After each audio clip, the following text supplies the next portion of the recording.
గూడెం మైపాల్ రెడ్డికి సంబంధించినటువంటి పార్టీ సంబంధించిన కార్యాలయం ఉంటుంది కదా, ఆయనకు సంబంధించిన ఎమ్మెల్యే క్యాంప్ ఆఫీస్ ఉంటుంది కదా, ఎమ్మెల్యే క్యాంప్ ఆఫీస్లోకి కాంగ్రెస్ పార్టీకి సంబంధించినటువంటి కొంతమంది లీడర్లు కార్యకర్తలు పోయి చూసినప్పుడు కేసీఆర్కి సంబంధించినటువంటి ఫోటోలు ఉన్నాయట. గూడెం మైపాల్ రెడ్డి కూర్చునేటటువంటి ఛాంబర్ ఉంటుంది కదా, ఆ ఛాంబర్లో అట్లనే గూడెం మైపాల్ రెడ్డి ఎమ్మెల్యే క్యాంప్ ఆఫీస్లో కేసీఆర్ ఫోటోలు పెద్ద పెద్ద ఫ్రేమ్లు ఉన్నాయట, కేసీఆర్తో కలిసి దిగినటువంటి ఫోటోలు.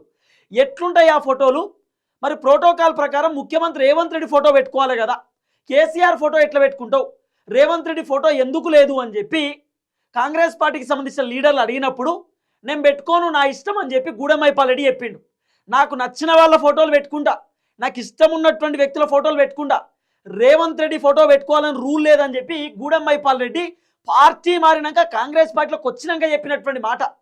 తర్వాత గూడెం మైపాల్ రెడ్డి ఒకసారి కాంగ్రెస్ పార్టీకి సంబంధించినటువంటి సంథింగ్ ఏదో మీటింగ్ జరుగుతున్నప్పుడు మీటింగ్ మీన్స్ అదే గూడెం మైపాల్ రెడ్డికి సంబంధించినటువంటి ఎమ్మెల్యే క్యాంప్ ఆఫీస్లో లేకపోతే పార్టీ ఆఫీస్లో ఎక్కడో జరుగుతున్నప్పుడు పటాన్చెరులోనే కాంగ్రెస్ పార్టీ లీడర్లు కొంతమంది కూర్చున్నారు.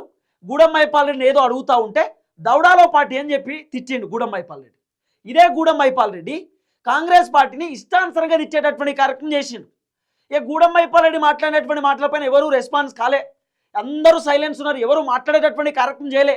ఇది నేనంటున్న మాట కాదు, ఇదే గూడెం మైపాల్ రెడ్డి గతంలో ఆయన మాట్లాడినటువంటి మాటలు ఇప్పుడు కూడా సోషల్ మీడియాలో ఉంటుంది.